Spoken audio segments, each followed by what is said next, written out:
और वो सब हो रहा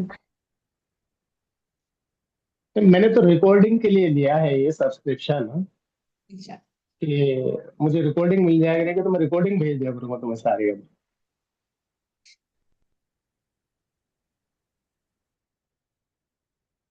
लेकिन अभी भी इसको सीखना बहुत जरूरी है। अब इसमें पता नहीं क्या क्या आ रखा है।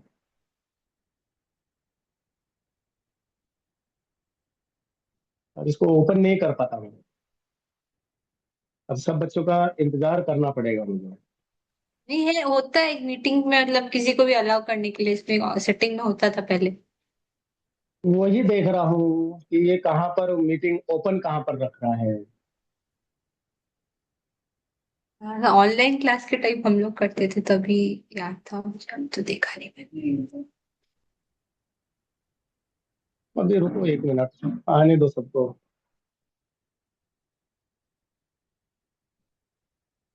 होस्ट टूल्स में कहाँ है ये कि participants rename unmute start video share whiteboard report to computer refresh to this security क्या है वेटिंग रूम क्यों वेटिंग रूम।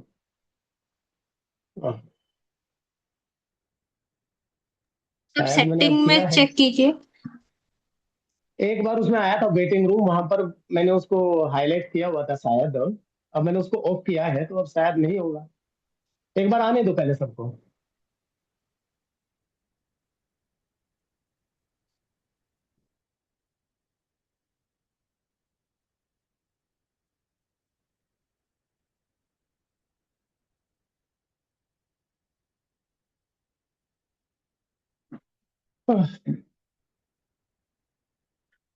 सिद्धि कहाँ है प्रीशा कहाँ है पता नहीं।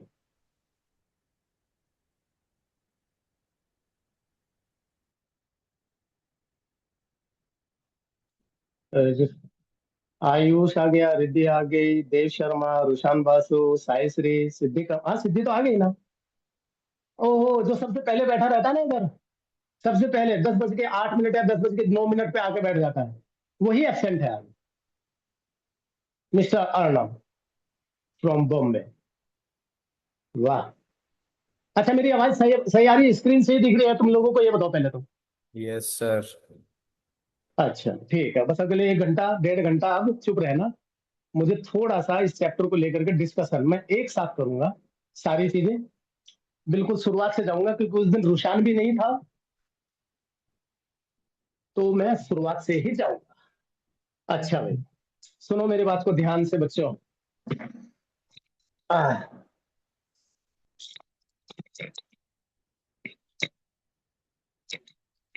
हाँ भाई बच्चों अब सेमीकंडक्टर डिवाइसेस के ऊपर बात कर रहे थे। बहुत ध्यान से सुनते जाना। बहुत ही बढ़िया चैप्टर है मजेदार चैप्टर है आपको पता ही है इस बात का मुझे तो बहुत अच्छा पसंद है क्योंकि मेरी ब्रांच ही ये थी। तो सेमीकंडक्टर डिवाइसेस। अब देखो जरा सेमीकंडक्टर डिवाइसेस में उस दिन मैंने जो डिस्कशन किया था कंडक्टर्स को लेके सेमीकंडक्टर्स को लेकर के मैं उसको रिपीट करूंगा क्योंकि उस दिन आप लोग पूरा हिस्ट्री में लेके चले गए थे मुझे। अब आप ये कहोगे कि हम कहाँ लेके गए थे आप ही चले गए थे। तो मैं कहूंगा कि हाँ तुम लोगों ने बात छेड़ी थी इसलिए मैं हिस्ट्री में चला गया था पूरा। और सारी कहानियां सुनाने लगा था इधर उधर की। लेकिन अब जो बात है अब जो कहानी है वो है सेमीकंडक्टर डिवाइसेस की। और सबसे पहला वर्ड जो है वो है फोरबिडन गैप। फोरबिडन गैप की बात मैं इसके नाम को पहले क्लियर कर देता हूँ। नाम थोड़ा सा अजीब सा है। क्यों क्योंकि हम फिजिक्स के स्टूडेंट रहे हैं और हमें तो पता है एनर्जी गैप। हमें तो पता है एनर्जी हम तो पोटेंशियल एनर्जी पढ़ते थे हम तो वर्क पावर एनर्जी पढ़ते थे। तो अब ये फोरबिडन गैप की कहानी कहां से आई है देखो जरा सबसे पहली बात तो ये है कि हमारे पास में 3 टाइप के मटेरियल थे। एक था हमारे पास में कंडक्टर जिसको हम आज भी यूज करते हैं। फिर था हमारे पास में सेमीकंडक्टर जिसको हम यूज ही नहीं करते थे। ठीक है। और एक था इंसुलेटर जिससे हम इतना दूर रहते थे कि जिसका नाम ही इंसुलेटर हो हम उसको क्या काम करेंगे हम उसको यूज ही नहीं करते थे। तो हमारे पास में तो हमारे पास में अब आया निकल करके कि कंडक्टर्स और सेमीकंडक्टर्स और इंसुलेटर। अब जैसे कि आप भी जानते हैं मैं भी जानता हूं हमारे घर में जितने भी होम अप्लायंसेज हैं वो सभी कंडक्टर से बने हुए होते थे। आपके घरों में नहीं क्योंकि मैं थोड़ा पुराना आदमी हूं और मेरा डेट ऑफ बर्थ थोड़ा बहुत साल पहले हो गया था आपसे, मैं इस प्लानेट पे पहले आ गया था आपसे, तो इसीलिए मैंने देखे हैं वो डब्बे वाले टीवी अपने घर में। मैंने बल्ब देखे हैं, सूर्य का बल्ब देखा है, लक्ष्मण सिल्वेनिया का बल्ब देखा है, मैंने 100 वॉट का बल्ब देखा है, मैं लेके आता था 10 रुपए का। तो तो वो सब मैंने कंडक्टर की बात किया था, कंडक्टर ही हम जानते थे। लेकिन जैसा कि आप लोग भी जानते हैं 1960 इज द ईयर जब ये सब कुछ रिवॉल्यूशन हुआ। और सब कुछ रिवॉल्यूशन, ये सब कुछ निकल करके आया उस इन्वेंशन से, जिस इन्वेंशन को हमने 1959 में, एक्चुअली 1960 में भी नहीं, 1959 में कर लिया था। और वहां पर हमने कहा था कि कंडक्टर की एक प्रॉपर्टी है कि उसमें उसका वैलेंसी बैंड उसके कंडक्शन बैंड के साथ सुपर इम्पोज करता है। तो हमें इससे क्या सबसे ज्यादा फायदा था कि यदि कोई इलेक्ट्रॉन वैलेंसी बैंड में है, यदि कोई इलेक्ट्रॉन वैलेंसी बैंड में है, यदि कोई इलेक्ट्रॉन वैलेंसी बैंड में है, तो उसको कंडक्शन बैंड में जाने के लिए मुझे कोई एक्स्ट्रा एनर्जी नहीं देना पड़ता। वैलेंसी बैंड मतलब ऑर्बिट में घूमता हुआ इलेक्ट्रॉन फ्री स्टेट में अवेलेबल है मेटल्स में, मतलब कंडक्टर्स में। और मेरा काम कंडक्ट इलेक्ट्रिसिटी को कंडक्ट कराना था। तो मेरा सिर्फ जॉब इतना ही था, मेरा सिर्फ जॉब इतना ही था कि मुझे किसी तरह इलेक्ट्रॉन्स मिल जाए जिनको कि मैं कंडक्टर्स में एक जगह से दूसरी जगह इस रेजिस्टेंस और इस बैटरी के थ्रू फ्लो करा दूं। और ये काम मेरा कंडक्टर से होता था, इसीलिए मैं सिर्फ इस पर ही चिपका रहा। मैंने और किसी चीज के बारे में बात ही नहीं किया। वैलेंसी बैंड और कंडक्शन बैंड में मैंने कोई बात ही नहीं किया। मैंने देखा अरे यहाँ तो कुछ एनर्जी खर्च ही नहीं करनी पड़ रही, क्यों? क्योंकि यहाँ पर जो फोरबिडन गैप है, फोरबिडन गैप है the energy gap, energy gap between valency band and conduction band. Valency band और कंडक्शन बैंड के बीच का एनर्जी गैप था ये। और आप सच मानिए ये अप्रोक्सीमेटली 0 इलेक्ट्रोवोल्ट था, मतलब मुझे कोई एनर्जी खर्च ही नहीं करनी पड़ेगी।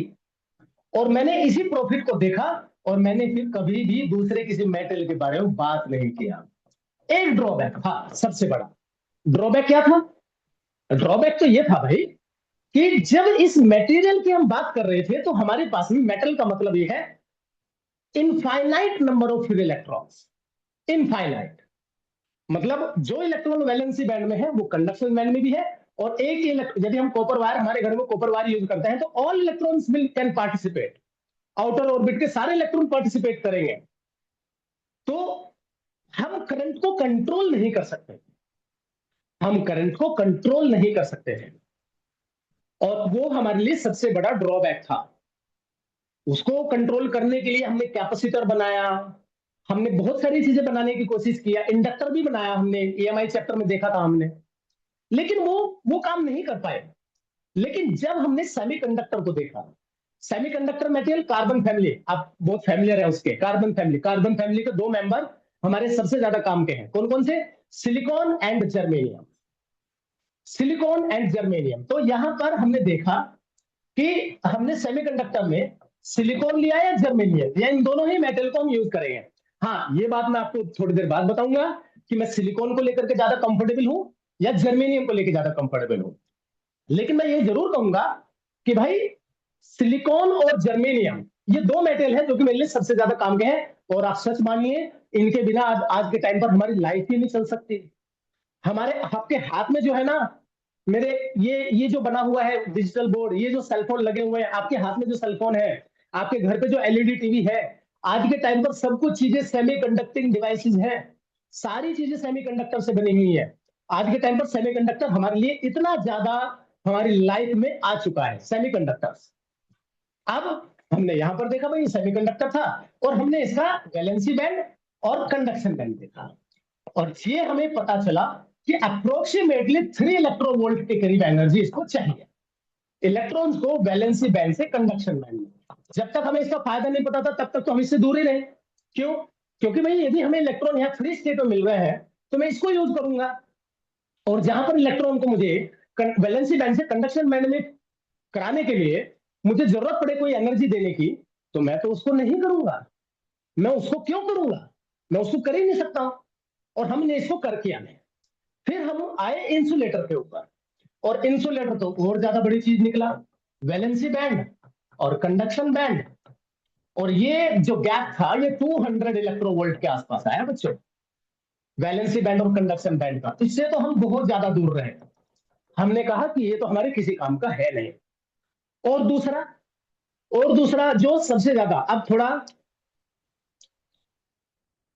अब ध्यान से बात को सुनो जरा। हमारा जो ओम्स लॉ कह के गया था हमसे कंडक्टर्स के केस में उसने हमसे कहा था, कंडक्टर्स और ओम्स लॉ जो हमने करंट इलेक्ट्रिसिटी में पढ़ा भी है, ओम्स लॉ को जो हमने कहा था, वो कहा था कि ये सीधा ये वाला ग्राफ देता था, वी और आई का ग्राफ, वी और आई, और ये कहता था कि एंगल थीटा है, इट विल रिमेन कांस्टेंट। लेकिन हायर टेम्परेचर पर ये स्ट्रेट लाइन नहीं रहता, और ये v प्रोपोर्शनल टू आई नहीं रहता, और रेजिस्टेंस चेंज होता है, और resistance with respect to temperature ऐसे चेंज होता था। हमने करंट इलेक्ट्रिसिटी में बहुत डिटेल में पढ़ा था। मतलब इस लॉ का मीनिंग था कि यदि वायर का टेम्परेचर बढ़ेगा तो मेरा रेजिस्टेंस भी बढ़ेगा वायर का। ये बात हमने ओम्स लॉ में बहुत अच्छे से पढ़ी थी। लेकिन यहां पर एक इंटरेस्टिंग फैक्ट हमें देखने को मिला सेमीकंडक्टिंग मटेरियल में। और सेमीकंडक्टिंग मटेरियल में ध्यान रखना, सेमीकंडक्टिंग मटेरियल वो मटेरियल होते हैं जो कि with respect to temperature negative resistance दिखाते हैं। नेगेटिव रेजिस्टेंस मतलब जैसे जैसे टेम्परेचर आपका बढ़ेगा, आपका रेजिस्टेंस ऑफ द सिस्टम घटेगा, डिक्रीज करेगा। और ये चीज यहां पर हुई। और जब हमने सेमीकंडक्टिंग मटेरियल की वीआई कैरेक्टरिस्टिक को देखा, हालांकि मैं वीआई कैरेक्टरिस्टिक के बारे में थोड़ी देर बाद आऊंगा, लेकिन हल्का सा देता हूं आइडिया, क्योंकि डिस्कशन बहुत डीप है। तो सेमीकंडक्टर के लिए बात जब मैंने किया, तो एक तो चेंज हमने ये किया कि यहां पर हमने आई लिया, यहां पर हमने वी लिया, और इसका जो ग्राफ आया वो ऐसा करके आया बच्चों। और याद रखो रेजिस्टेंस तो वही है, वी बाई आई, और यहां पर डीवी अपॉन डी आई, और डीवी अपॉन डी आई मैं यहां पर ये चेंज करूंगा तो वोल्टेज में चेंज इतना हुआ, और with respect to this current में चेंज इतना हुआ। क्लियर ना? तो आपने देखा होगा कि जैसे जैसे मैं वोल्टेज वीआई कैरेक्टरिस्टिक का नाम ले रहा हूं, तो यहां पर ये लोग बिल्कुल अपोजिट कैरेक्टर दे रहे हैं, बिल्कुल अपोजिट कैरेक्टर। एक तो इसको हमने आईवी कैरेक्टरिस्टिक का नाम दिया था, और दूसरा ये नेगेटिव रेजिस्टेंस थ्योरी को दिखाएगा और कंफर्म दिखाएगा। अब ये इससे आगे का डिस्कशन मैं आपसे 15 मिनट के बाद करूंगा, क्योंकि इसमें बहुत सारी चीजें हैं। अभी तो तुम यहीं पर ही आ जाओ वापस इस सेमीकंडक्टिंग मटेरियल पर। तो सेमीकंडक्टिंग मटेरियल की बात हमने जब किया तो हमने कहा कि इसका क्या यूज है जिसमें हमें इलेक्ट्रॉन को वैलेंसी बैंड से कंडक्शन बैंड में थ्रो कराना पड़े। लेकिन जब तक हमने इसको सेमीकंडक्टिंग मटेरियल की तरह देखा, तब तक तो कुछ फायदा नहीं था। लेकिन जब हमने इसमें इंप्योरिटी ऐड किया, मतलब मैंने लिया सिलिकॉन या जर्मेनियम। अब सिलिकॉन या जर्मेनियम का मैं एटॉमिक स्ट्रक्चर पर बनाता हूं तो मैं ये कहूंगा सिलिकॉन, सिलिकॉन, सिलिकॉन और सिलिकॉन। और हमें एक बात अच्छे से पता है, क्या पता है? कि कार्बन फैमिली के मेंबर जो हैं उनके लास्ट ऑर्बिट में 4 इलेक्ट्रॉन होते हैं, और ये 4 इलेक्ट्रॉन सिलिकॉन के पास थे, और ये चारों electron bound to the other silicon atoms, और ये स्टेबल स्टेट में हमारे पास में था। लेकिन जब हमने इसमें इंप्योरिटी ऐड किया, किसकी इंप्योरिटी ऐड किया? 2 टाइप की इंप्योरिटी हमने ऐड किया इसमें। या तो हम इसमें इंप्योरिटी ऐड करें फॉस्फोरस की, या फिर हमने इसमें इंप्योरिटी ऐड करें एल्यूमिनियम की। और जब हमने इसमें फॉस्फोरस की इंप्योरिटी ऐड किया, तो फॉस्फोरस ने क्या किया? एक सिलिकॉन एटम को उसकी पोजीशन पर डिस्प्लेस कर दिया। And keep one thing in your mind, phosphorus family के बारे में आप चले जाइए एटॉमिक स्ट्रक्चर में, पीरियोडिक टेबल में। तो फॉस्फोरस की आउटर ऑर्बिट में जो इलेक्ट्रॉन्स होते हैं वो कितने होते हैं? फॉस्फोरस की आउटर ऑर्बिट में इलेक्ट्रॉन्स होते हैं टोटल 5, और टोटल 5 होते हैं। तो फॉस्फोरस ने एक सिलिकॉन एटम को उसकी पोजीशन से डिस्प्लेस किया। अब प्रॉब्लम यह है कि this phosphorus atom is surrounded by all silicon atoms, and silicon atom have 4 electrons. So the 4 electrons of the phosphorus atom is satisfied with other silicon atom, but 1 electron will remain extra, and this is 1 electron. अब ध्यान से देखे जरा, यहां पर मैंने कुछ भी नहीं किया, और मेरे कुछ ना किए करते हुए भी मुझे क्या मिला? मुझे मिला कि एक इलेक्ट्रॉन मुझे एक्स्ट्रा मिल गया, एक इलेक्ट्रॉन मुझे फास्फोरस ने एक्स्ट्रा दे दिया। अब मैं बाय एनी मीन्स मैं इसमें यदि कोई भी पोटेंशियल लगा दूंगा इसके अक्रॉस, तो ये इलेक्ट्रॉन एक पर्टिकुलर डायरेक्शन में ट्रेवल करना स्टार्ट कर जाएगा, और other 4 electrons will not participate. अब दूसरे इलेक्ट्रॉन पार्टिसिपेट ही नहीं करेंगे इस सिस्टम में, ये चौथा 5वां इलेक्ट्रॉन ही पार्टिसिपेट करेगा। तो मुझे पता चल गया एक फास्फोरस ने मुझे एक इलेक्ट्रॉन दिया एक्स्ट्रा, मैं 10 फास्फोरस एटम की इंप्योरिटी ऐड करूंगा, मुझे 10 इलेक्ट्रॉन्स मिलेंगे। मैं 10,000 फास्फोरस एटम की इंप्योरिटी ऐड करूंगा, मुझे 10,000 इलेक्ट्रॉन्स मिलेंगे। मतलब कहने का मतलब सीधा सा ये है, मुझे जितने इलेक्ट्रॉन चाहिए मैं उतनी ही इंप्योरिटी ऐड करूंगा। कंडक्टर के केस में ऐसा नहीं था, कंडक्टर के केस में सब अवेलेबल है जी, जितना चाहो उतना ले लो, जितना चाहो उतना ले लो। ये कंडीशन, सॉरी मैं भी ये स्टेटमेंट गलत बोल गया, ये जितना चाहो उतना ले लो नहीं, नहीं जितना मेरे पास में है सब अवेलेबल है जी, ले लो सारा, ये तो नहीं कर सकते ना हम लोग। तो यहां पर ये चीज थी की इंप्योरिटी ऐड किया, तो एल्यूमिनियम के लास्ट ऑर्बिट में होते हैं 3 इलेक्ट्रॉन, ठीक है ना। अब 3 में से सिलिकॉन एटम, ये सराउंडेड बाय सिलिकॉन एटम से, अब 3 इलेक्ट्रॉन तो यहां पर बाउंड हो गए, लेकिन एक चौथा बचा, और चौथा इलेक्ट्रॉन था नहीं, तो वहां पर एक वैकेंट स्पेस जनरेट हो गया। इस वैकेंट स्पेस को ही मैंने नाम दिया होल्स का, ठीक है ना। इस वैकेंट स्पेस को ही नाम दिया मैंने होल्स का। अब यहां पर क्या कहानी हुई, यहां पर कहानी ये हुई कि अब इस वैकेंसी को फिलअप करने के लिए माइट भी दूसरा इलेक्ट्रॉन यहां से यहां जंप करे।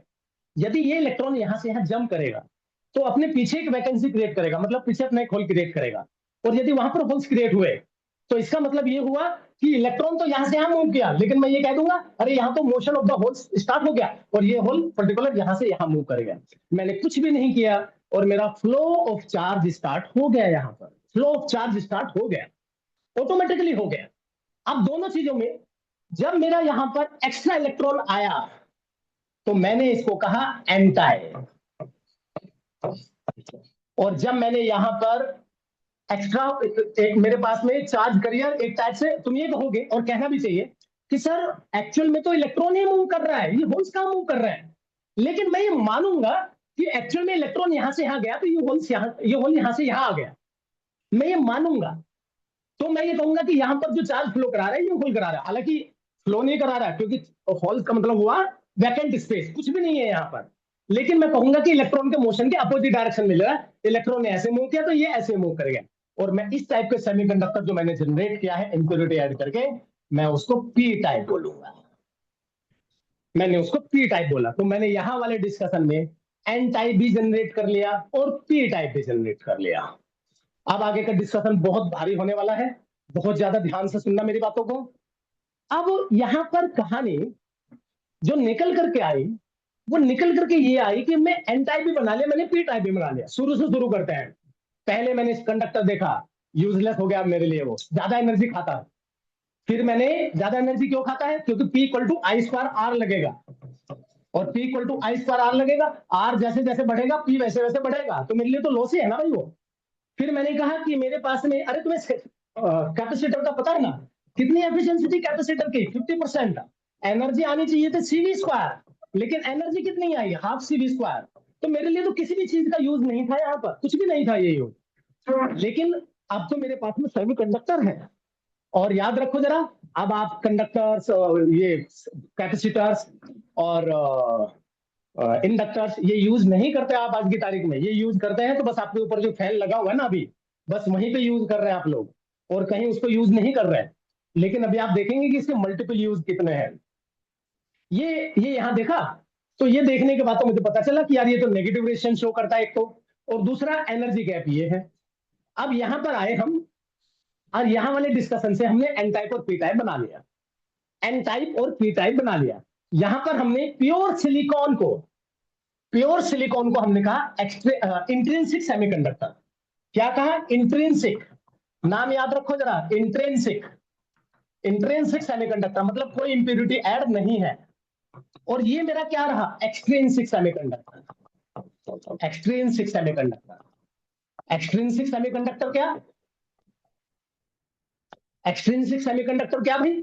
एक्सट्रिंसिक सेमीकंडक्टर मतलब जिसमें इंप्यूरिटी मैंने ऐड कर दिया हो, कोई इंप्यूरिटी मैंने ऐड कर दिया हो। तो प्योर सिलिकॉन सेमीकंडक्टर को मैं बोलूंगा इंट्रिंसिक सेमीकंडक्टर, और जब मैंने उसमें इंप्यूरिटी ऐड कर दिया तो मैं उसको कहूंगा extrinsic semiconductor. Extrinsic, extrinsic semiconductor. ध्यान से देखो जरा, सिर्फ 30 सेकंड तक सोचना है जो सामने लिखा हुआ है आपके, उससे ज्यादा का टाइम नहीं दूंगा अभी।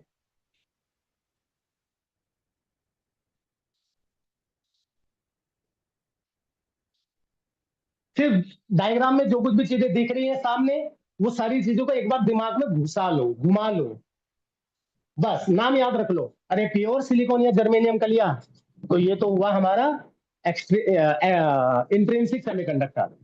अरे यहां पर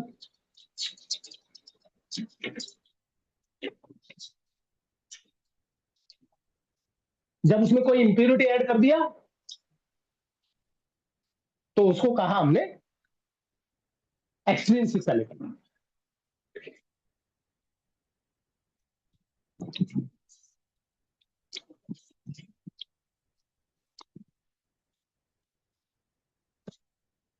अब हम बना देते हैं इससे डायोड। बहुत इजी है मैडम डायोड बनाने का। अब आता है डायोड। अब प्लीज डिस्कशन को यहीं रखना और आप लोग आइए। जब मैं एक एन टाइप को पी टाइप के साथ एन टाइप को पी टाइप के साथ में मर्ज करूंगा, याद रखना, मैं फिर रिपीट करूंगा, ये जितने बड़े बड़े डायग्राम आपको दिखाई दे रहे हैं एन टाइप और पी टाइप, आप बिलीव नहीं करेंगे किस लेवल पर होते हैं। ये नैनोमीटर लेवल पे होते हैं। आप देखो जरा, this is that's why it is called VLSI, very large scale integration, very large scale integration. ये वीएलएसआई डिजाइनिंग है, बहुत छोटे होते हैं भाई, आप अपने सेलफोन को देख के पता लगा लो। अब N type majority are electrons, yes, क्यों? हाँ, मेजोरिटी इलेक्ट्रॉन्स ही है, यहां पर कंडक्टर इलेक्ट्रॉन्स ही है मेरे पास में। P type majority are holes, क्यों? क्योंकि यहाँ पर एक एल्यूमिनियम ने एक होलिक दिया मुझे, और यहाँ पर एक फॉस्फोरस ने मुझे एक इलेक्ट्रॉन दिया है। तो एन टाइप मतलब majority of electron, P type मतलब मेजोरिटी ऑफ होल्स। लेकिन ड्यू टू टेम्परेचर इफेक्ट यहां पर हो सकता है कोई इलेक्ट्रॉन, यहां पर हो सकता है ये वाला इलेक्ट्रॉन या ये वाला इलेक्ट्रॉन ड्यू टू टेम्परेचर अपनी पोजीशन छोड़ के चला जाए। लेकिन हो सकता है, होगा भी, लेकिन ये बहुत ही माइनर होगा, इसीलिए यहां माइनॉरिटी में होल्स होंगे। और यहां पर ऐसा हो सकता है कि यहां पर एक्स्ट्रा इलेक्ट्रॉन आ जाए कोई, और ये इलेक्ट्रॉन यहां से छोड़ के बाहर निकल जाए, तो इसका मतलब ये होगा कि यहां पर माइनॉरिटी ऑफ इलेक्ट्रॉन्स होंगे। मैं फिर से रिपीट करता हूं, मैंने वर्ड क्या कहा? मैंने वर्ड कहा N type majority of electrons, majority of electrons, minority of holes. यहां पर मेजोरिटी ऑफ, जैसा जैसा मैं लिख रहा हूं वैसा वैसा ही दिमाग में रखना पड़ेगा, याद रखना, majority of holes, minority of electrons. आप इसको कैसे भी करके रख लें, माइनॉरिटी ऑफ इलेक्ट्रॉन्स, इसमें मेजोरिटी ऑफ होल्स होगा, माइनॉरिटी ऑफ इलेक्ट्रॉन्स होंगे, जो मेजोरिटी ऑफ इलेक्ट्रॉन्स होंगे माइनॉरिटी ऑफ होल्स होंगे। ये एन टाइप और पी टाइप। अब आप अपनी प्योर जो आपने फिजिक्स आज तक पढ़ी है उसी फिजिक्स पर वापस आ जाइए, उसी फिजिक्स पर वापस आइए। क्या भाई? देखो, मैंने बताया था ना कि मुझे मेरे टीचर ने गलत पढ़ा दिया था और मैं पूरा 1 साल तक और 12th भी पास कर गया, और उन्होंने जो मुझे बताया था, उन्होंने मुझे बताया ये पी टाइप है, ये पॉजिटिव टाइप है, मुझे बोलना नहीं चाहिए उनके लिए, लेकिन उन्होंने मुझे बताया था तो मैं क्या करूं, मुझे बोलना पड़ेगा ना। और ये एन टाइप है, इसमें इलेक्ट्रॉन है, लेकिन याद रखना ये एक्स्ट्रा इलेक्ट्रॉन नहीं है। फॉस्फोरस के पास 5 है, अभी भी 1 2 3 4, और ये 5 फ्री स्टेट में आ गया, लेकिन ये था, तो मतलब एक्स्ट्रा इलेक्ट्रॉन नहीं है। और यहां पर एल्यूमिनियम के पास 3 है तो 3 ही है, ऐसा नहीं है कि यहां पर एक इलेक्ट्रॉन की डेफिशिएंसी है, नहीं, ये तो एक वैकेंट स्पेस क्रिएट हुआ है। और यदि एक वैकेंट स्पेस क्रिएट हुआ है तो इसका मतलब ये हुआ कि यहां पर कोई पॉजिटिव आयन नहीं आया कि मैंने उससे इलेक्ट्रॉन ले लिया, जब था ही नहीं तो मैं लूंगा कहां से भाई? तो लेकिन अब यहां पर इस चीज को जो आपने यहां देखा है इसको यहां पर अप्लाई करो बच्चों। क्या कहानी होगी? अब जो वर्ड है वो बहुत कम बच्चों के समझ में आता है, मैं रिपीट कर रहा हूं, हर साल पढ़ाता हूं मैं इस चैप्टर को, ठीक है ना। आप लोग ध्यान से सुनिए। इस वर्ड को कहा जाता है बाइसिंग। बाइसिंग। अब बाइसिंग वर्ड नया लग रहा होगा आपको, ये बाइसिंग क्या बला आ गई भाई। बाइसिंग सिंपली नेगेटिव और पॉजिटिव टर्मिनल की बात है। मैं अब बाइसिंग का मतलब ये है, मैं लिख के तो नहीं बता सकता क्योंकि आप मेरे पास बोर्ड के लिए पढ़ाई थोड़ी ना कर रहे हैं, आप पढ़ रहे हैं आईआईटी के लिए, नीट के लिए। तो बाइसिंग का मतलब आप अपनी मेमोरी में इतना ही डाल के रखें कि आप ये कहें कि एन और पी टाइप से जो मैंने यहां जंक्शन बनाया है, जो मैंने ये चीज बनाई है जिसको मैं डायोड का नाम दे दूंगा अब। डायोड मतलब नाम ही क्लियर है, di, di means two, ode, ode means end, जिसके दो एंड हो, एक ये एंड और एक ये एंड। अब इन दोनों एंड को मैं कनेक्ट करूंगा, मैं तीन टाइप से कनेक्ट कर सकता हूं। क्या करूंगा, ये मेरा पीएन डायोड है, ये जंक्शन है, यहां पर मेजोरिटी ऑफ होल्स है, यहां पर माइनॉरिटी ऑफ इलेक्ट्रॉन्स है, यहां पर मेजोरिटी ऑफ इलेक्ट्रॉन्स है, माइनॉरिटी ऑफ होल्स है। यदि मैंने पी टाइप को पॉजिटिव टर्मिनल से और एन टाइप को नेगेटिव टर्मिनल से कनेक्ट किया तो क्या होगा, मैंने मैंने एन टाइप और पी टाइप का जंक्शन बनाया, डायोड बनाया, पीएन। पीएन रखोगे तो ज्यादा आसानी रहेगी, एनपी रखोगे तो उल्टा पड़ जाएगा। पीएन, यहां पर फिर वही majority of holes, minority of electrons, यहां पर majority of electrons, minority of holes. और इसको मैंने पी टाइप को, इसको नेगेटिव टर्मिनल से और इसको पॉजिटिव टर्मिनल से अटैच किया तो क्या होगा, मैं बताऊंगा अभी क्या होगा। और थर्ड है कि मैंने कुछ भी नहीं किया, मैंने इसको एज इट इज छोड़ दिया, ये पी, ये एन, यहां नंबर ऑफ होल्स मेजोरिटी में कर दिए और यहां पर इलेक्ट्रॉन्स मेजोरिटी में कर दिए, यहां पर इलेक्ट्रॉन्स माइनॉरिटी में और यहां पर होल्स माइनॉरिटी में। और मैंने क्या किया, मैंने ये किया कि अब ये जो कनेक्शन बनाए हैं उससे क्या होगा। अब रुशान बासु तू पिक्चर में आ, रुशान, यस। रुशान जरा ये डायग्राम देख, सबसे पहले वाला, हाँ। और मुझे एक चीज बता, ये नेगेटिव टर्मिनल है और ये पॉजिटिव टर्मिनल है। एन टाइप में मेजोरिटी क्या है, किसकी मेजोरिटी है एन टाइप में, इलेक्ट्रॉन। और negative terminal of the battery क्या करेगा, इलेक्ट्रॉन्स के साथ negative terminal of the battery क्या करेगा, खींचेगा इलेक्ट्रॉन को, इलेक्ट्रॉन वहां जाएगा नेगेटिव में। इलेक्ट्रॉन को खींचेगा मतलब अट्रैक्ट करेगा, नेगेटिव टर्मिनल नेगेटिव इलेक्ट्रॉन्स को अट्रैक्ट करेगा रुशान। अच्छा अच्छा, नहीं मतलब ये सर तब रिपेल करेगा। हाँ, रिपेल करेगा।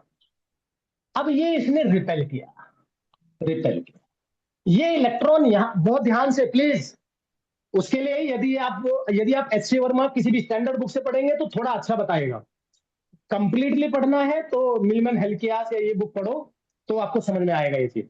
अब ध्यान से सोचना मैं क्या कह रहा हूं। Negative terminal in negative electrons को रिपेल करेगा, ये इलेक्ट्रॉन जंप करके इधर आएगा। जंप करके इधर आने के बाद दो केस हो सकते हैं, एक तो इलेक्ट्रॉन इधर आए और वो इलेक्ट्रॉन इस हॉल को फिलअप करे, या तो ये हो सकता है, या फिर इलेक्ट्रॉन इधर से आया और ये इलेक्ट्रॉन को positive terminal of the battery ने अट्रैक्ट कर लिया। ध्यान से सुनो मैंने क्या कहा और फिर दोबारा सोचो।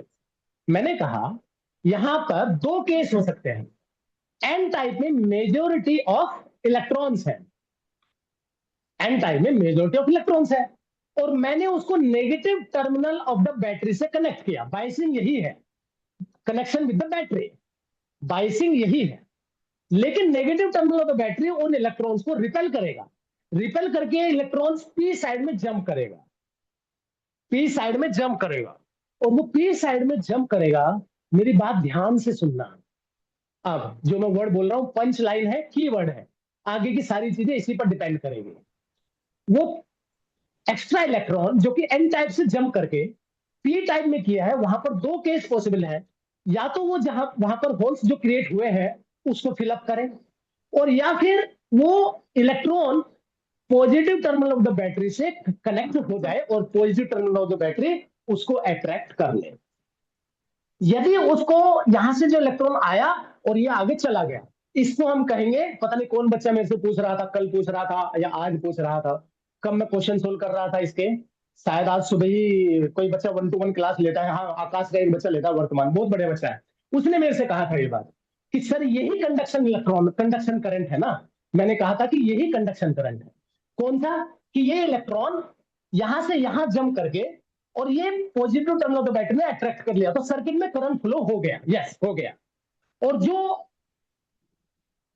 लेकिन अब ध्यान से सुनना, बहुत ज्यादा इंपॉर्टेंट है और समझ में बच्चों के नहीं आता है अक्सर, तुम समझने की कोशिश करो।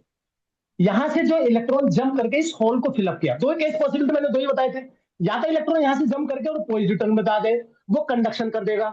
लेकिन जो इलेक्ट्रॉन यहां से जंप करके इस होल को फिलअप किया, अरे इस होल को फिलअप तो किया, लेकिन यहां पर कौन सी डेफिशिएंसी थोड़े ना थी यहां पर, तो यहां पर ध्यान दो, जो इलेक्ट्रॉन जंप करके यहां से जंप करके ये इलेक्ट्रॉन यहां पर आकर के इस वैकेंसी को फिलअप कर देता है।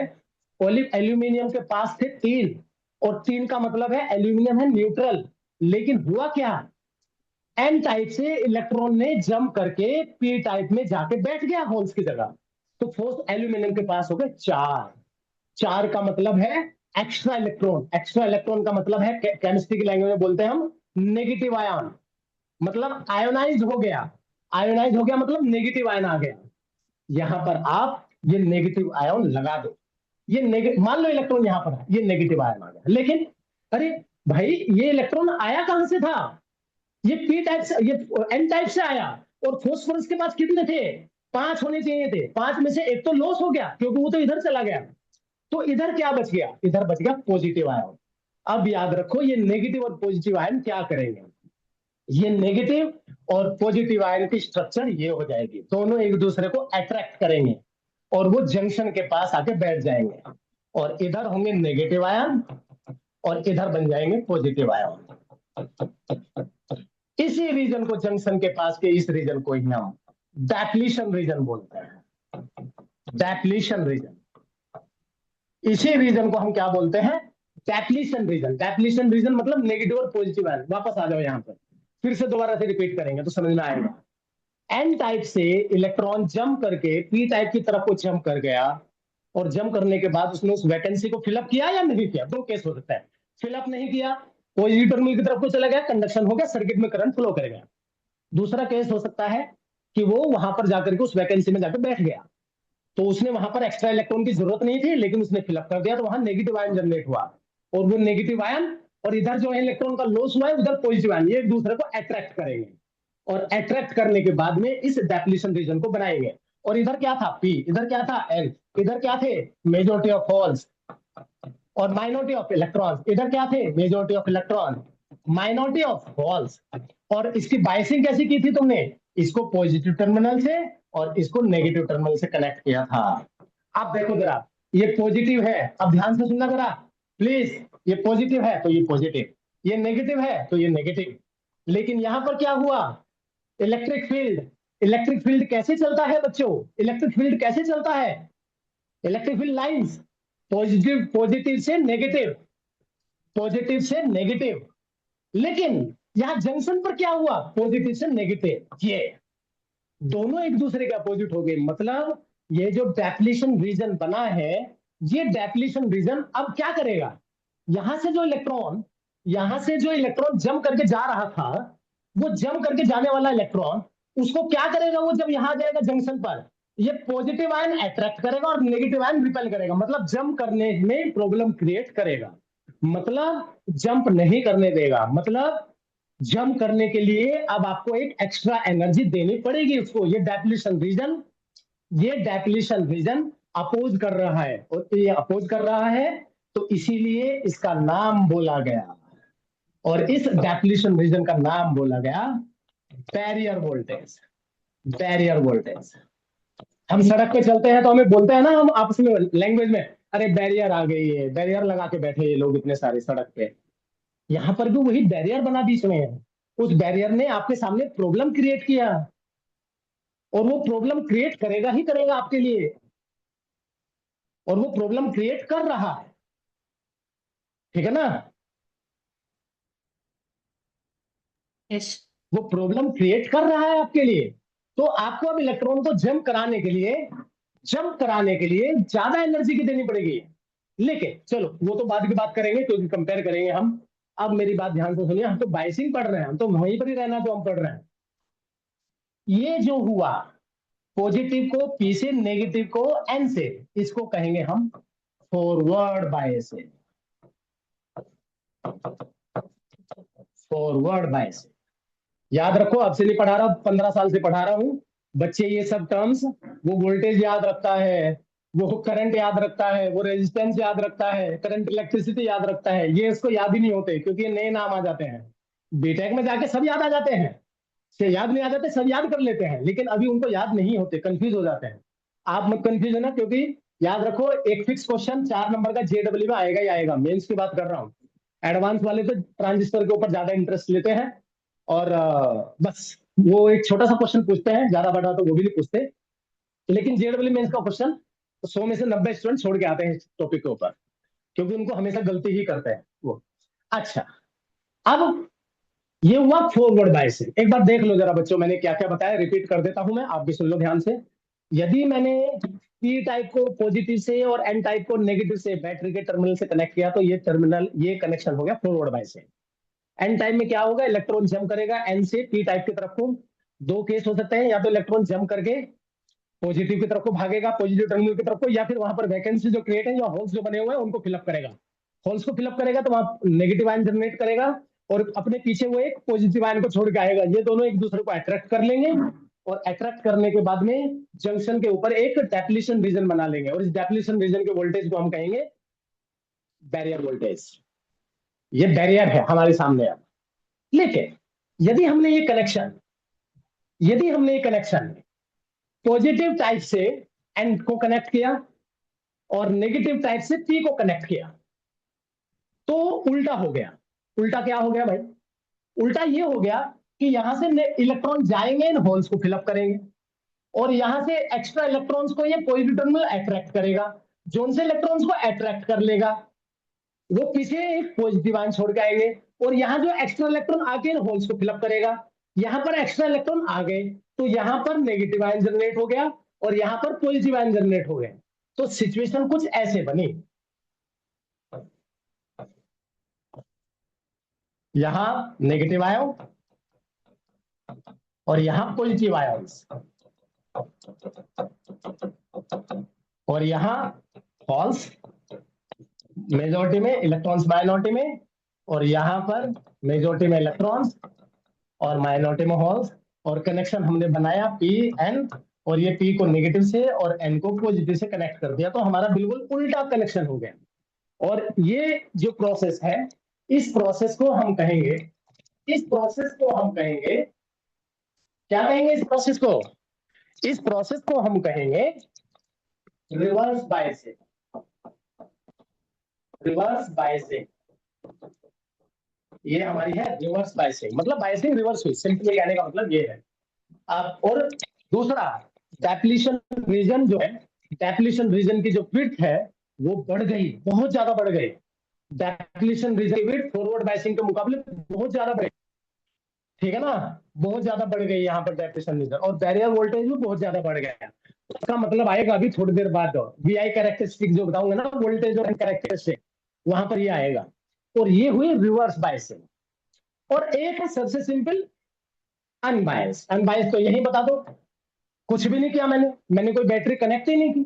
अरे मैंने कोई बैटरी कनेक्ट नहीं की, तो एक आध इलेक्ट्रॉन हीट के इफेक्ट से इधर आएगा, तो यहां पर भी बैरियर वोल्टेज बनेगा, और ये इधर नेगेटिव आएगा, इधर पॉजिटिव आएगा, और यहाँ माइनॉरिटी इलेक्ट्रॉन्स है और यहाँ मेजॉरिटी ऑफ इलेक्ट्रॉन्स है और नेगेटिव फुल्स है। लेकिन डेप्लीशन रीजन की जो विड्थ है, और ये कही जाएगी अनबायस्ड। अनबायस्ड मतलब मैंने कोई बायसिंग नहीं की, ये अनबायस्ड कहा जाएगा, ठीक है ना। इसको कहेंगे हम अनबायस्ड, ये अनबायस्ड कंडीशन है। अब तीनों टाइप की कंडीशन को फिर से रिपीट करता हूं, आप बिल्कुल सामने के सामने नजर करके रखना। अरे जब पी को पॉजिटिव से एन को नेगेटिव से करेंगे फॉरवर्ड बायस, डेप्लीशन रीजन सबसे थिन होगा, सबसे थिन। डेप्लीशन रीजन सबसे थिन होगा, बैरियर वोल्टेज सबसे थिन होगी। दूसरा है reverse bias. Reverse bias depletion region सबसे ज्यादा बड़ा होगा और बैरियर वोल्टेज भी सबसे ज्यादा बड़ी होगी। कब? जब पी टाइप को नेगेटिव से और एन टाइप को पॉजिटिव से कनेक्ट करेंगे। और थर्ड है मेरा अनबायस, जिसमें मैंने कुछ भी नहीं किया। तो इसका मतलब ये हुआ कि मेरी डेफिनेशन रीजन की विड्थ सबसे ज्यादा रिवर्स बायस, फिर अनबायस, और सबसे थिन फॉरवर्ड बायस। मेरा बैरियर वोल्टेज सबसे ज्यादा रिवर्स बायस, फिर अनबायस्ड, और सबसे कम फॉरवर्ड बायस। इसको बेस्ट तरीके से समझना है तो ये वाला डायग्राम देख लो, आपको सर समझ में कुछ आ सवाल है। जाएगा। हाँ बता ना। सर आप जब कह रहे हैं कि रिवर्स बायस में वो वोल्टेज ज्यादा है, वो वो ऐसा हो रहा है क्योंकि दोनों इलेक्ट्रिकल फील्ड पैरेलल है, और फॉरवर्ड बायस में वो इलेक्ट्रिकल फील्ड अपोज कर रहे हैं, ऐसा है? नहीं, तुम बिल्कुल गलत समझे हो शायद। रिवर्स बायस में रिवर्स बायस में डायरेक्ट कनेक्शन बना पॉजिटिव टर्मिनल का इलेक्ट्रॉन्स है, तो वो ज्यादा इलेक्ट्रॉन को अट्रैक्ट कर रहा है। ठीक है ना? यहां पर वो ज्यादा इलेक्ट्रॉन को रिपेल कर रहा था फॉरवर्ड डायरेक्शन में। तो इसका मतलब ये हुआ कि फॉरवर्ड डायरेक्शन में कंडक्शन इलेक्ट्रॉन्स में इलेक्ट्रॉन्स पार्टिसिपेट कर गए। लेकिन यहां पर क्या हुआ? यहां पर कंडक्शन इलेक्ट्रॉन्स आए ही नहीं। यहां पर ये इलेक्ट्रॉन इसने अट्रैक्ट करके बैठा लिया अपने पास में, और यहां से इलेक्ट्रॉन गए। तो यहां पर नेगेटिव आयन ज्यादा हो गए और यहां पर पॉजिटिव आयन ज्यादा हो गए, और उन्होंने डेप्लीशन रीजन बना लिया था।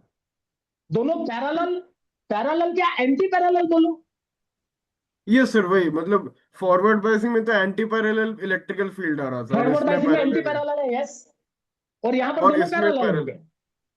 तो जब हाँ, नेट इसमें भी इलेक्ट्रिकल फील्ड पैरेलल है। देखेंगे तो जो पैरेलल केस में तो ज्यादा होगा, और V is equal to ED net से इलेक्ट्रिकल उससे। फील्ड में पैरेलल केस में ज्यादा होगा, बहुत ज्यादा होगा, बहुत ज्यादा होगा।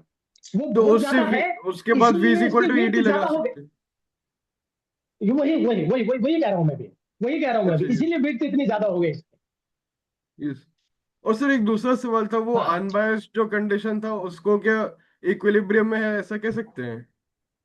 नहीं नहीं नहीं नहीं, तुम मैकेनिक्स अप्लाई मत करो प्लीज। अच्छा जी। फिजिक्स का स्टूडेंट मैकेनिक्स अप्लाई किए बिना रह ही नहीं सकता। वो हमेशा हर चीज को इक्विलिब्रियम में आया नहीं आया, एफ किधर से ज्यादा लगा किधर से कम लगा, वो ऐसे बोलेगा, ऐसा नहीं बोलो। अनबायस्ड का मतलब है एज इट इज छोड़ दिया, ठीक है।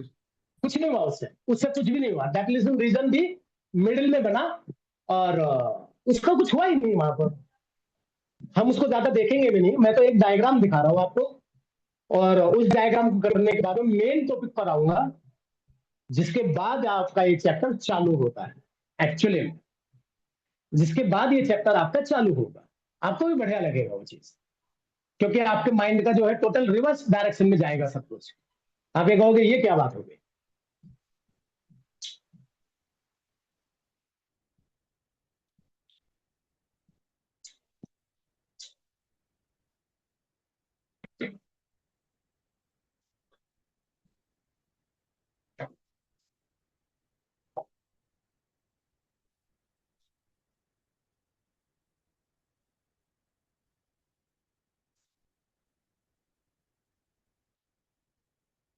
इसको एनालाइज करेंगे पूरा, सारी चीजें आ जाएंगी।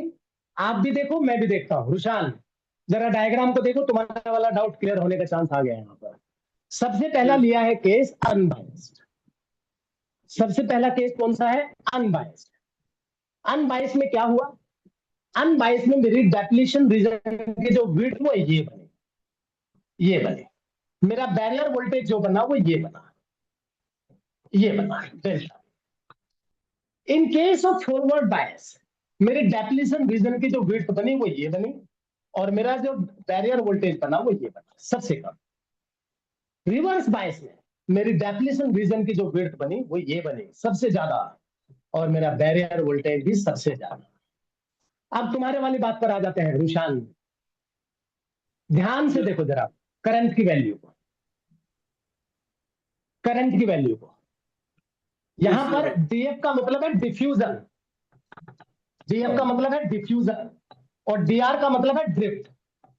सर, ये दोनों का ठीक मतलब। है, तो बता बता, अब डायग्राम को देख लो। अब तुम वहां पे आंसर देते जाना, मैं बोलता जाऊंगा बस, तुम्हें यस। अनबायस्ड में आ जाओ, अनबायस्ड में आ जाओ, या तुम सबसे बेस्ट फॉरवर्ड बायस में आ जाओ। फॉरवर्ड बायस में, फॉरवर्ड हम्म। बायस में क्या हुआ कि negative terminal of the N type ने इलेक्ट्रॉन्स को रिपेल किया, और रिपेल करने के बाद इलेक्ट्रॉन कहां से कहां गए, एन से पी की टाइप को गए, यहां एनसीपी। से यहां गए, और नंबर ऑफ इलेक्ट्रॉन ज्यादा थे, नंबर ऑफ इलेक्ट्रॉन ज्यादा थे, इसीलिए हमारा डिफ्यूजन करंट ज्यादा है। एरो लंबा दिखाई दे रहा होगा तुम्हें।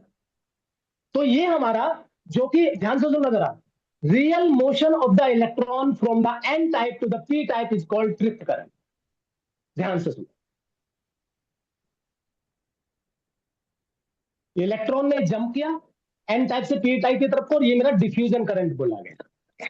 क्या बोला गया, मेरा डिफ्यूजन करंट। लेकिन यहां पर माइनॉरिटी ऑफ, और एक बात, इलेक्ट्रॉन के मोशन के अपोजिट डायरेक्शन में करंट फ्लो करता है। करंट इलेक्ट्रिसिटी के दिनों से जानते हैं हम इस बात को। तो इलेक्ट्रॉन ऐसे मूव कर रहा है, तो करंट कैसे मूव कर रहा है, ऐसे मूव कर रहा है। ध्यान से देखो जरा और मुझे बताओ कि मैंने सही कहा या नहीं कहा। सर आपने लास्ट में क्या बोले? मैंने बोला कि इलेक्ट्रॉन एन टाइप से पी टाइप की तरफ को जंप करेगा। हाँ।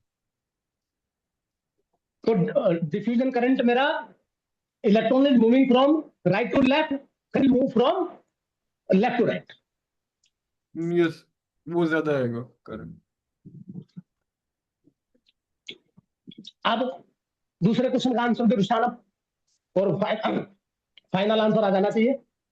पी टाइप में माइनॉरिटी क्या है, इलेक्ट्रॉन्स। पी टाइप में माइनॉरिटी इलेक्ट्रॉन है, हाँ। हो सकता है हीट इफेक्ट से वो कुछ इलेक्ट्रॉन इधर जंप कर जाए एन टाइप की तरफ को। Yes sir. बहुत ही माइनर, माइनर होगा। अच्छा, वो यहां और एक पर करंट है, वो ड्रिफ्ट करंट है। वो ड्रिफ्ट करंट है, इसीलिए एरो राइट साइड में है, क्योंकि उल्टा इलेक्ट्रॉन है, मेरा, arrow left direction of side में है, क्योंकि इलेक्ट्रॉन, इलेक्ट्रॉन मेरा पी टाइप से एन टाइप की तरफ लेफ्ट को टू राइट जंप कर रहा है। टू बहुत ही करंट है। माइनर है, क्योंकि उसमें माइनॉरिटी ऑफ इलेक्ट्रॉन थे पी टाइप में, तो बहुत ही छोटा करंट होगा वो। हम्म। ठीक है ना। अच्छा, अब ध्यान से दो इसको, अब इस चीज को कंपेयर करो थर्ड नंबर से। थर्ड नंबर से याद रखना, ड्रिफ्ट करंट डिफ्यूजन करंट से ज्यादा है, इंटरेस्टिंग फैक्ट है। क्यों, क्योंकि रिवर्स बाइस में यहां पर तुमने नेगेटिव टर्मिनल को से कनेक्ट किया, ठीक है, और नेगेटिव टर्मिनल यहां से इलेक्ट्रॉन गए, ये इलेक्ट्रॉन जाएंगे यहां पर फिलअप करेंगे इसको, ऐसे होंगे कि जो इधर से इधर जंप कर जाएंगे। तो हमारा ड्रिफ्ट करंट डिफ्यूजन करंट से ज्यादा, क्यों, क्योंकि इस बार हैंडल करेगा। क्यों, क्योंकि बहुत ही कम इलेक्ट्रॉन्स को एन टाइप से पी टाइप की तरफ जंप करने का चांस मिलेगा, क्योंकि due to high depletion region. और अरे मेरा सेलफोन स्विच ऑफ हो गया।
अरे बच्चों तुम इधर ही हो ना? अरे मेरा सेलफोन स्विच ऑफ हो रहा है यार। यस। हाँ सर। सर तो सेलफोन स्विच ऑफ हो गए, 6 बजे से चल रहा है, मुझे ध्यान में रहता नहीं, और चार्जिंग पे लगाया नहीं, और ये 6 बजे से regular back to back class थी, मुझे ध्यान में ही नहीं आया, बीच में ब्रेक हो गया मैटर सारा। 1 मिनट यार, एक ये नई बला ले ली मैंने आज ये, क्या इसको क्या बोलूं मैं? गालियां भी नहीं आती मुझे तो ज्यादा, देने का मन तो कर रहा बहुत ज्यादा इसको, जूम को। हम्म।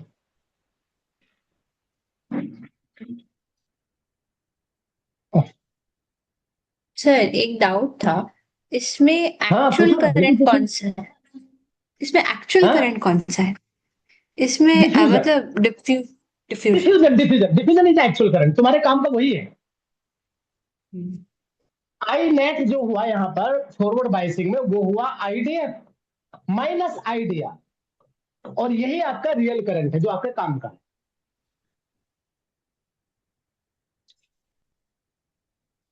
तुम्हारा जो क्वेश्चन है रियल करंट कौन सा है, रियल करंट तुम्हारे काम का क्वेश्चन, काम का करंट, और काम का करंट तुम्हारा ड्रिफ्ट करंट, डिफ्यूजन करंट है। अभी अभी एक छोटा सा डिस्कशन और सुन लो, 5 से 10 मिनट का है, हालांकि पूरा तो कल करूंगा। आपको शायद ये चैप्टर थोड़ा इंटरेस्टिंग तो लगेगा, क्योंकि ये मॉडर्न फिजिक्स है। मॉडर्न फिजिक्स मतलब हमारी एनालॉग इलेक्ट्रॉनिक्स और डिजिटल इलेक्ट्रॉनिक्स चालू हो गए यहाँ से। तो इसमें थोड़ा सा आपको अच्छा लगेगा, क्योंकि इसमें याद नहीं करना पड़ता फालतू की चीजें, फॉर्मूला नहीं है। जाके लॉजिक्स में थोड़े फॉर्मूलाज आएंगे, अदरवाइज नहीं। अब सुनो ध्यान से, सिर्फ 5 मिनट लूंगा, ज्यादा नहीं लूंगा। कल यहीं से शुरू करूंगा जो भी बता रहा हूं। यहाँ देखो, आपको क्या लग रहा होगा, जैसे तुमने पूछा साहिब, तुमने पूछा कि सर मेरे काम का क्या है, काम का करंट कौन सा है, तो मैंने कहा डिफ्यूजन करंट है।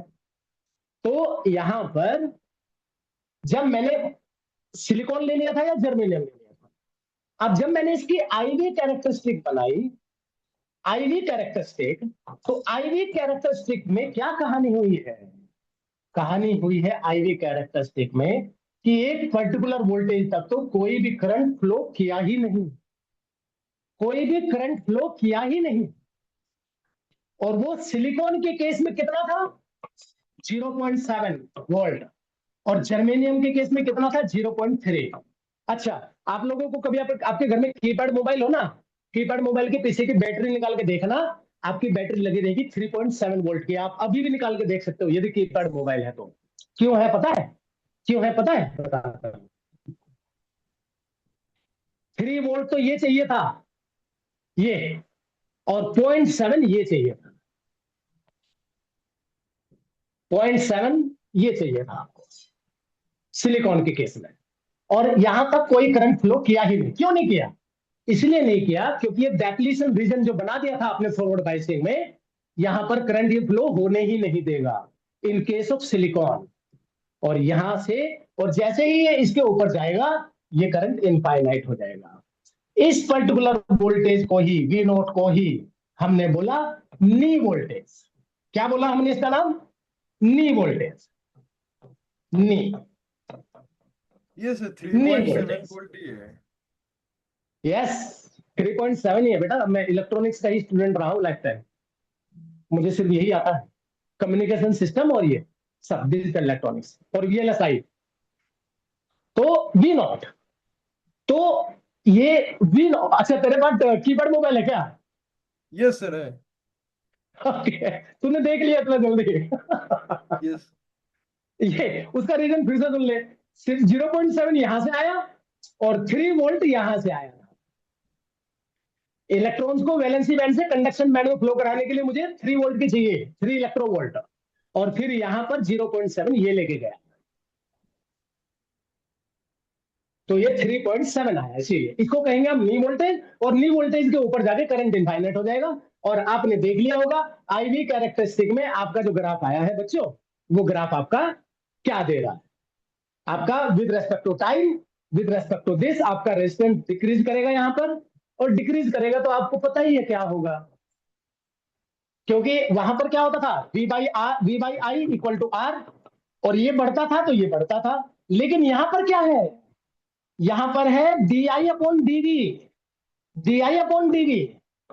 और DI अपॉन DV को मुझे, लेकिन रेजिस्टेंस तो क्या होता है, DV अपॉन DI होता है, इसका रेसिप्रोकल करेंगे तो ये 1 अपॉन R नीचे आ जाएगा। अब R बढ़ेगा तो ओवरऑल वैल्यू क्या होगी, डिक्रीज करेगी, एक्चुअली डिक्रीज करेगी। वैसे ये बाद में आएगा, अभी ट्रांजिस्टर में यही सब कुछ घूमेगा, रेजिस्टेंस फाइंड आउट करना। लेकिन याद रखना आपके JEE मेंस के सिलेबस में ये सब कुछ नहीं है, ट्रांजिस्टर वांजिस्टर सब हटा के बैठे हैं ये, और एडवांस में ट्रांजिस्टर है, वो ट्रांजिस्टर से ही पूछेंगे तो। अच्छा, अब इंटरेस्टिंग फैक्ट सुन लो। रुशान, तुम्हें ये लगा होगा सर ये किसी यूज का नहीं है फिर तो, रिवर्स बायसिंग। यस सर, हाँ। और सच बात बताऊं, ये इससे भी ज्यादा यूजफुल निकला, इससे भी ज्यादा, ये इससे भी ज्यादा यूजफुल निकला। पर और इससे तो हमने ये कहा पोटेंशियल कि जब बैरियर हमने, सबसे ज्यादा है। बताऊंगा, आ रहा हूं। कल वाली क्लास में ज्यादा बेहतर तरीके से बताऊंगा क्योंकि बहुत बड़ा टॉपिक है। लेकिन आज वाली क्लास में इतना तो बता दूंगा कि तुम एग्री करोगे कि हाँ यस, ये रिवर्स बायसिंग के केस में करंट फ्लो होगा ही नहीं। और करंट फ्लो होगा तो मैंने बहुत थोड़ा करंट दिखाया है, और वो थोड़ा सा करंट भी मैंने ये दिखाया है, ये वाला current I net, due to drift, थोड़ा सा, ठीक है। और ये करंट फ्लो नहीं करेगा, लेकिन जैसे ही ये अराउंड 200 इलेक्ट्रोवोल्ट पर आएगा ये ब्रेक डाउन हो जाएगा। क्यों ब्रेक डाउन हो जाएगा, क्योंकि ये डेप्लीशन रीजन इतना बढ़ता जाएगा, बढ़ता जाएगा, ये वोल्टेज बढ़ाते जाओगे, ये डेप्लीशन रीजन बढ़ता जाएगा, और एक स्टेज ऐसी आएगी कि ये ब्रेक डाउन हो जाएगा। इसको हम, इस वोल्टेज को हम ब्रेक डाउन वोल्टेज कहते हैं। इसी वोल्टेज को हम क्या कहते हैं, breakdown voltage, breakdown voltage. अब मैं नाम बता के छोड़ देता हूं बस। और ये ब्रेकडाउन वोल्टेज और ये जो करंट होगा ये मिली एम्पियर के ऑर्डर का होता है, मतलब नो हार्म, ना ही कोई यूज ना ही कोई हार्म करेगा ये। लेकिन इंटरेस्टिंग फैक्ट ये है कि सबसे पहले इसको फॉरवर्ड बायसिंग को समझ लिया और लोगों ने कहा फॉरवर्ड बायसिंग काम की है, लेकिन रिवर्स बायसिंग, ये हमारा रीजन है रिवर्स बायसिंग का, रिवर्स बायसिंग, और ये रिवर्स बायसिंग, और ये हमारा रीजन है फॉरवर्ड बायसिंग। अब एक डायग्राम बना के छोड़ रहा हूं आप लोगों को, बस ये डायग्राम ढंग से देखते जाओ। फॉरवर्ड बायसिंग, पता है क्या हुआ, पता है क्या हुआ, ये क्यों सबसे ज्यादा फायदेमंद निकला। सबसे पहले तो इस रीजन को एक नया नाम दिया गया, वो नाम दिया गया Zener region. Zener region, Zener region, Zener scientist जिन्होंने जेनर डायोड बनाया। जेनर डायोड का काम क्या है, वोल्टेज रेगुलेटर का काम है। जेनर ने कहा कि आपने मुझे VI दिया दिया, आप यहां पर, आप यहां पर अपना इंस्ट्रूमेंट लगा दो, ये लोड रजिस्टर हो गया, मतलब मेरा इंस्ट्रूमेंट हो गया कुछ भी VL, ठीक है ना। यहां पर आप डायोड को लगाओ रिवर्स बायस में, रिवर्स बायस, और रिवर्स बायस में पैरेलल में लगाने के बाद अब आपने VI दिया, ये रिवर्स बायसिंग में इधर करंट अप्रोक्सीमेटली 0 एम्पियर आया और सारा करंट इधर चला गया। लेकिन हुआ क्या, सडनली इधर कुछ फॉल्ट हुआ और पावर सप्लाई आ रहा था 100 वोल्ट पर, सडनली 300 वोल्ट हो गया। 300 वोल्ट होते ही ये ब्रेकडाउन हो गया, ये ब्रेकडाउन हो गया, सारा करंट यहीं से फ्लो कर गया, और सारा करंट फ्लो कर गया, आपका जो इंस्ट्रूमेंट है, इलेक्ट्रॉनिक इंस्ट्रूमेंट है आपका कोई भी, वो सेफ रह गया। इसीलिए हमारा जेनर रीजन, जेनर डायोड हमारा इतना फेमस है। और आज के टाइम पर आपको मैं बता देता हूं, मैं जब अपना प्रोजेक्ट कर रहा था तो मैं एक बार दिल्ली के इलेक्ट्रॉनिक मार्केट है दिल्ली में एक, आप वहां पर जाइए और कभी वहां पर बोलिए, आपको आपको उसको कुछ नहीं पता बेचने वाले को, आप उसको कहिए जेनर डायोड दे दे मुझे, पता है वो 10 रुपए देंगे आप उसको, वो कैसे देगा आपको जेनर डायोड, आपको पता है कैसे देगा वो पीछे हाथ घुमाएगा, जितना भी उसकी मुट्ठी में आएगा उतना दे देगा। वो जेनर डायोड जब तक आप देख रहे हैं तब तक तो उसकी कीमत कुछ भी नहीं, लेकिन एक LED टीवी में जेनर डायोड लगने के बाद में वो 3 लाख का टीवी बना देता है, इतना ज्यादा यूजफुल है जेनर डायोड। अब आज के लिए बस अब इतना ही रखो, मेरे पेट में हो गया दर्द और मैं हो गया अब आधा अधूरा ऊपर नीचे, ठीक है ना। तो इस चैप्टर में मुझे बहुत ज्यादा बोलना भी था और आपने बहुत ज्यादा सुन भी लिया, कल यहीं से शुरू करेंगे, मिस मत करना प्लीज, बहुत ही बढ़िया मैटर आएगा, आपको इंटरेस्टिंग फैक्ट लगेगा। और मैं आज से आपको रिकॉर्डिंग भी भेज रहा हूँ बच्चों, क्योंकि मैंने अब गूगल मीट को त्याग दिया है, मैंने तलाक ले लिया, उससे डाइवोर्स दे दिया मैंने गूगल मीट को, और मैंने नया एंगेजमेंट किया है, मेरी नई वो क्या कहते हैं, मैंने नया, अरे क्या बोलो, एंगेजमेंट हुई है ना मेरी, हाँ, तो मैंने नया एंगेजमेंट बनाया है इसके साथ। क्या है इसका नाम? अरे इसको क्या कहते हैं यार? जूम सर, इसको कहते जूम। हैं जूम। जूम के साथ मेरी एंगेजमेंट हुई है आज। अब ये पता नहीं कितने दिन तक साथ देगी मेरा, पता नहीं, लेकिन देगी, जितना देगी दे देगी। ठीक है ना? तो इसकी रिकॉर्डिंग मुझे सब्सक्रिप्शन दे दिया इन लोगों ने, और मैं इसकी रिकॉर्डिंग भेजूंगा आपको। आज आप कभी भी देख सकते हैं मेरी रिकॉर्डिंग। ओके ना? आज के लिए इतना ही रखो। मैं नोट्स भेजता हूँ आपको, नोट्स और रिकॉर्डिंग भेजता हूँ जल्दी। Bye yes bye. Sir. Bye thank you sir. Sir. Bye good night bye sir. Bye bye bye bye sir, bye thank you sir. Bye bye bye bye bye. अरे प्रीशा, किधर हो? Sai, yes sir. हिम्मत नहीं है मेरे अंदर अब। हाँ, मैं वही बोल रही थी, अच्छा कल अच्छा सुबह नहीं दो हुई। घंटे लूंगा, 2 घंटे ले लूंगा तुम्हें, 2 घंटे लूंगा, 2 घंटे। नहीं। अभी तो बिल्कुल भी नहीं। हाँ। ओके। यस। हाँ हाँ, ठीक है, ठीक है सर। चलो। Okay, thank bye you sir. Bye bye. Okay. हाँ भाई, देव शर्मा छोड़ दो, क्लास को रिलीव कर दो। Yes, mister Dev Sharma. Yes sir. हाँ बेटा, एग्जिट कर दे बेटा, मैं नोट्स और रिकॉर्डिंग भेज दूंगा तुझे अभी। ठीक है सर। ओके ठीक है, thank you okay sir. Okay bye. Yes. O